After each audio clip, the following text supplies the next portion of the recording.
através das fantasias e heresias que tem proporcionado a cada homem viver segundo as suas fábulas. Por isso que não crê na mensagem da cruz, porque é loucura para os que estão morrendo no pecado. Sabe o que a Bíblia diz? Que até para o pecado tem salário. Você não trabalha o mês inteiro para adquirir seu salário no final, no começo do mês ou no final do mês? Assim também é para todo aquele que vive no pecado. Vive a vida inteira pecando, pecando, pecando, e depois que morrer pensa que vai morar no céu. Depois que morre, pensa que foi para um bom lugar. Depois que morre, virou uma estrelinha no céu. Isso é mentira do diabo. Quem falou isso para você, está mentindo para você. A Bíblia Sagrada fala que depois que morre, segue-se o juízo final. Não existe purgatório, não existe reza de sétimo dia que vai livrar a sua alma do purgatório. Sabe o que existe? Hebreus 9:27. Ao homem está ordenado morrer uma só vez, depois segue-se o juízo final. Aonde está purgatório na Bíblia Sagrada? Aonde está reencarnação na Bíblia Sagrada? Os saduceus questionaram para Jesus: mas Senhor, a mulher desse homem, os maridos dela morreu, e ficou 7 irmãos, e os 7 a possuiu. Quando, pois,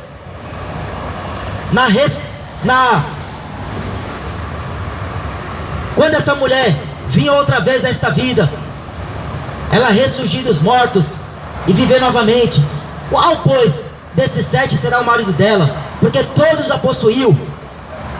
No dia da reencarnação, falou para Jesus. Sabe o que Jesus falou para aqueles saduceus que não acreditam em ressurreição, mas em reencarnação?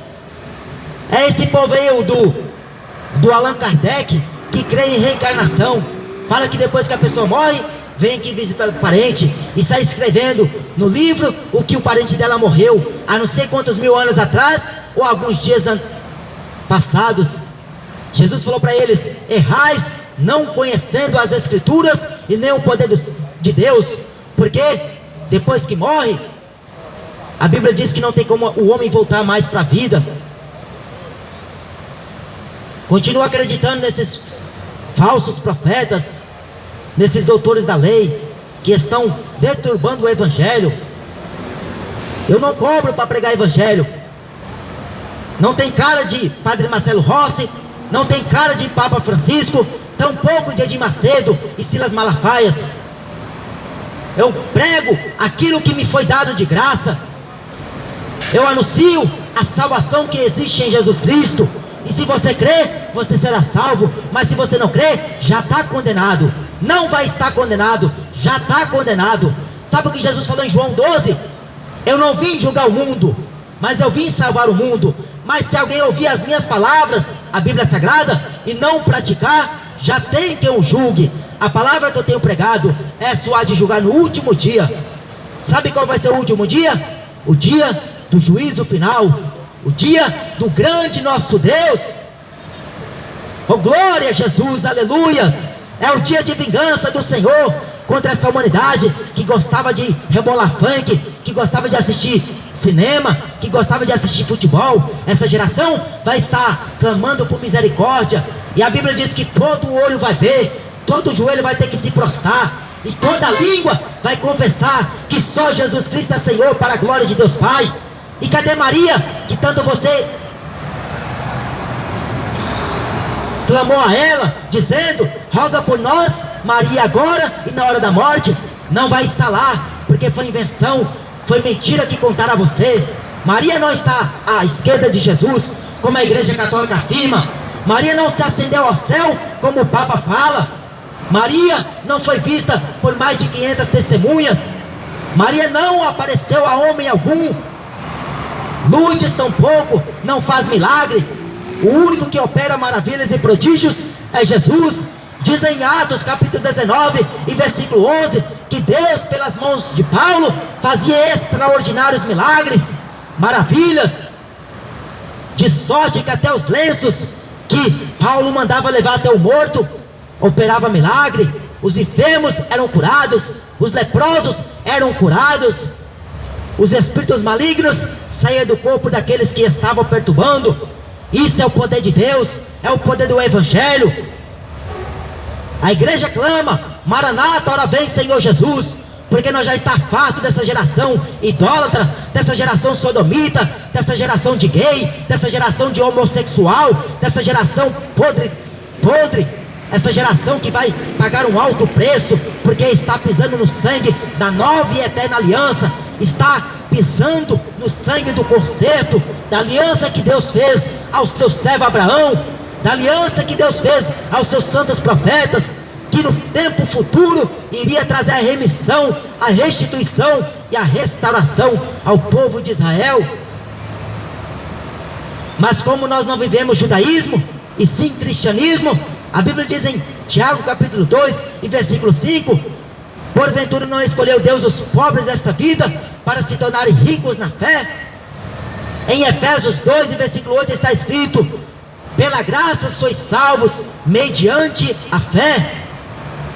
A fé é firme fundamento das coisas que não se vê, mas a prova das coisas que não existem. Pela fé Abraão foi justificado, pela fé Abraão creu em Deus, e isso foi lhe imputado como justiça. Pela fé Deus, Ele levantou seus profetas, que creu na sua voz, a voz divina. Mas eu vou continuar lendo o que diz Atos 17. Esse extraordinário apóstolo Paulo, quando estava deparado a uma situação tão depravada, a uma situação tão idólatra, a geração dos atenienses estava vivendo uma idolatria terrível, e Paulo não se cruzou seus braços, pelo contrário, ele foi abrir a sua boca para pregar, e uns falaram para eles, os filósofos falaram para Paulo: quem é esse paroleiro? O que ele está falando? Que doutrina nova é essa? Que Deus é esse que ele está pregando? Porque eles pensavam que Paulo era mais um vendedor de estátua, pensavam que Paulo estava interessado em fazer comércio com o nome de Cristo, mas ele estava totalmente enganado. Paulo tinha somente duas mensagens: em afirmar que Jesus era o Cristo, o Filho de Deus, o Messias, e a ressurreição pelo nome de Cristo. E quando ele falou: o que você está falando? Que doutrina é essa? E Paulo deu uma resposta para eles: eu estava passando aqui e observando os templos que nessa cidade há, e me comoveu muito quando eu olhei e me deparei, escrito no altar, assim, a seguinte pronúncia: ao Deus desconhecido, ao Deus desconhecido, ao Deus que vocês não conhecem. No Antigo Testamento, o nome do Senhor Deus era denominado por 72 nomes. O nome que os judeus eles conheceram, 72 nomes eram dados ao nome de Deus. A pessoa queria clamar por uma bênção, clamava Jeová Jireh, o Deus da prosperidade, o Deus da bênção, o Deus da provisão, e assim sucessivamente. Mas quando Paulo olhou para aquele altar e viu ao Deus desconhecido, não estava lá escrito Jeová Rafá, Jeová Jireh, não tinha nenhuma dessas descrições, que assim estava relativo a um dos nomes que o Senhor tinha no Antigo Testamento.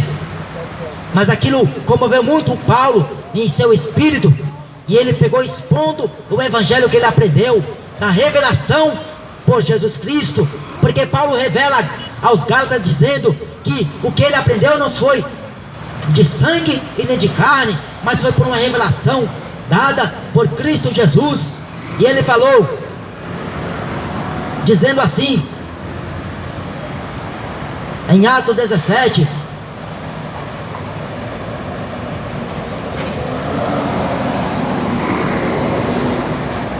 o Deus que fez o mundo e tudo que nele há, sendo o Senhor do céu e da terra, não habita em templos feitos por mãos de homens. Aí Paulo começou a pregar para eles, para aqueles idólatras, para aquele povo que estava fundado em idolatria, em fazer romaria para Aparecida do Norte, em ficar cultuando a mortos. E Paulo falou: o Deus que fez os céus e a terra, não cuidamos nós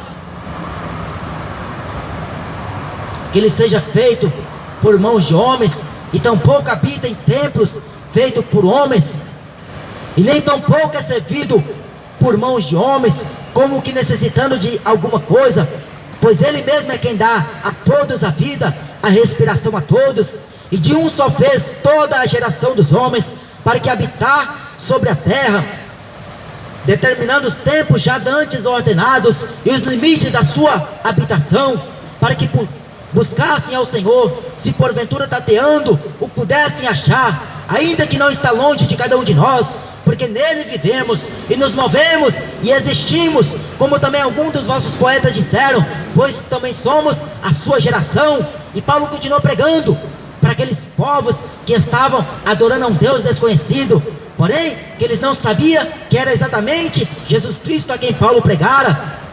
E Paulo continuou falando: sendo nós, pois, geração de Deus, não havemos de cuidar ou imaginar ou ficar pensando que a divindade seja semelhante ao ouro, à prata ou à pedra esculpida por artifício e imaginação dos homens, mas Deus, não tendo em conta os tempos da ignorância, anuncia agora a todos os homens em todo lugar que se arrependam, porquanto tem determinado um dia em que com justiça há de julgar o mundo pelo varão que destinou, e disso ele deu certeza a todos, ressuscitando o dos mortos. Católico, não cuide você pensar que Jesus é uma obra de escultura, porque ele não é semelhante à prata e nem a ouro, e nem às pedras esculpidas por artifício e nem imaginação de homens, porque se fosse assim, é Deus que precisaria de nós, e nós não dele. Seria o contrário, é Deus que teria que recorrer a nós, e nós não a Deus.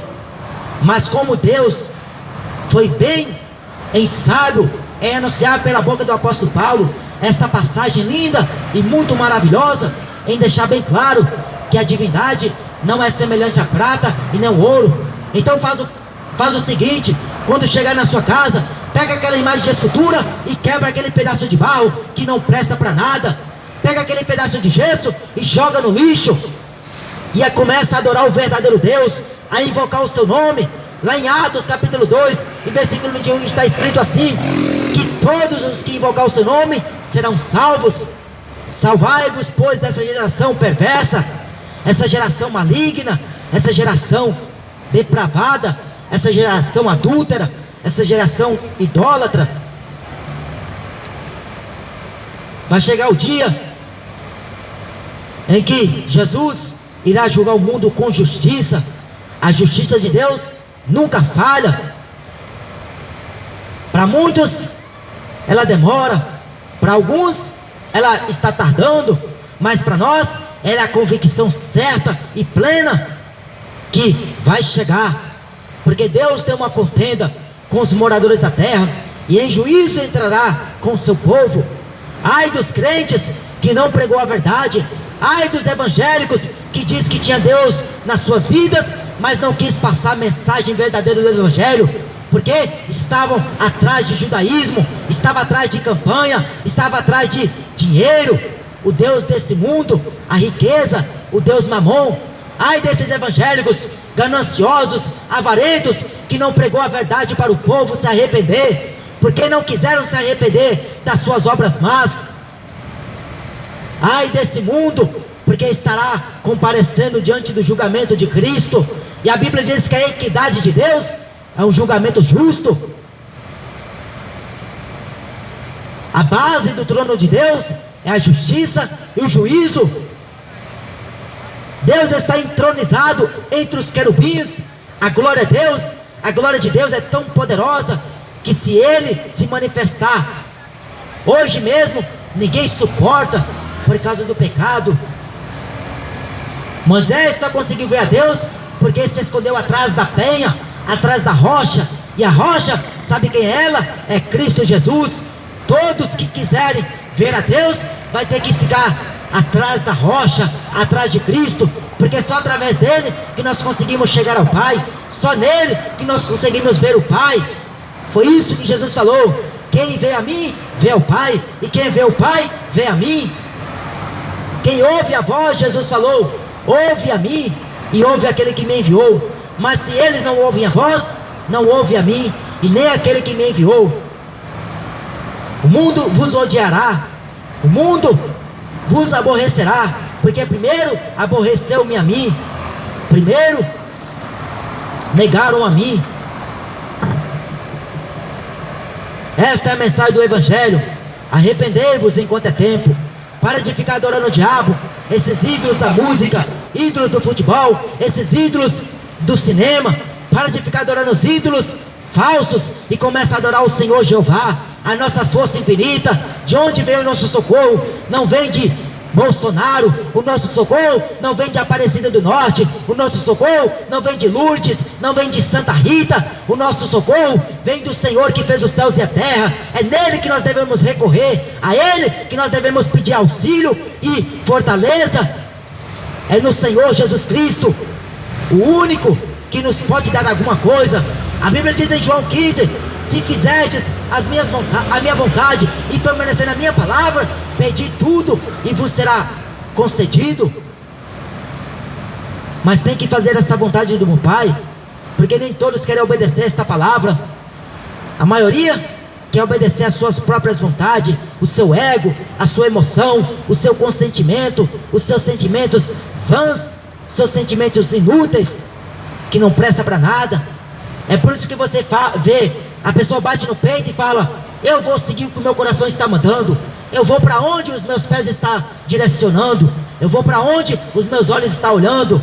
Mas saiba de uma coisa: para onde os seus pés estão te levando, para onde o seu coração está te direcionando, para onde os seus olhos estão almejando, é a morte.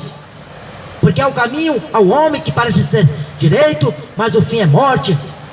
O único caminho que nos leva à vida é Jesus Cristo. Só por Ele, nele e com Ele nós encontramos a saída, a vida eterna. Que Deus tenha misericórdia da sua alma. Clame ao Senhor, porque em tempo oportuno Ele nos ouvirá.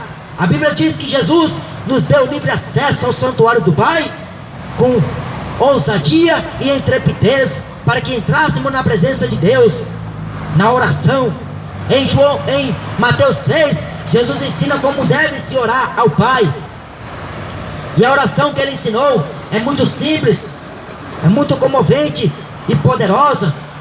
Mas nem todos querem repetir, nem todos querem fazer essa oração, porque quer ficar rezando Ave Maria, quer ficar rezando texto dos homens, texto das mulheres, texto de não sei de que mais lá.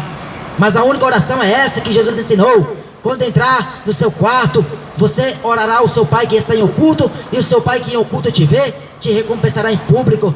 Pai nosso que está nos céus, santificado seja o teu nome, venha a nós o teu reino, seja feita a tua vontade, tanto na terra como no céu. O pão nosso de cada dia dá-nos hoje, perdoa-nos as nossas dívidas, assim como nós perdoamos aos nossos devedores, e não nos introduzas à tentação, mas livra-nos do mal, porque teu é o reino, o poder e a glória para sempre. Amém.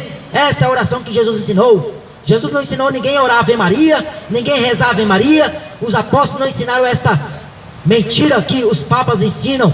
Jesus não ensinou isso, e nem tampouco os profetas, nem os apóstolos. A oração é essa, sacerdotal, a oração dominical. Pai nosso que está nos céus, santificado é o nome do Senhor. Essa é a oração de Jesus, ensinando como se deve fazer oração. Busca o Senhor enquanto é tempo. Foge da prostituição, foge da idolatria, corra para salvar sua alma. A sua alma custou um alto preço, o sangue de Jesus Cristo. A sua alma vale mais do que o mundo inteiro. Jesus afirmou em Marcos 8, em versículo 36, o que aproveita o homem ganhar o mundo inteiro, mas perder a salvação, perder a sua alma? O que aproveitou ganhar este mundo inteiro, ser conhecido de norte a sul, de sul a oeste? O que adiantou ser conhecido nas redes sociais, no mundo inteiro, ser adorado, venerado, ser ovacionado, ser exaltado pelos homens? A Bíblia diz: o que os homens elevam perante Deus é abominação. A glória do homem é passageira, só a glória de Deus é eterna. Devemos gloriar-se no Senhor, como Paulo ensinou. Sede meus imitadores, como eu sou de Cristo. Devemos imitar o verdadeiro evangelho, o verdadeiro cristão, Não é esses mercenários aí que só pensam em dinheiro, só falam em dinheiro. Você entra na igreja evangélica para ouvir esta palavra, eles falam mais acerca desse Deus desse século, o diabo, que é o mamon, a riqueza, o dinheiro, do que a salvação, arrependimento, santificação, porque eles não estão nem aí para a sua alma. Mas Jesus sim se importa com a alma do homem, porque a alma do homem vale mais do que o mundo inteiro. Arrependei-vos enquanto é tempo.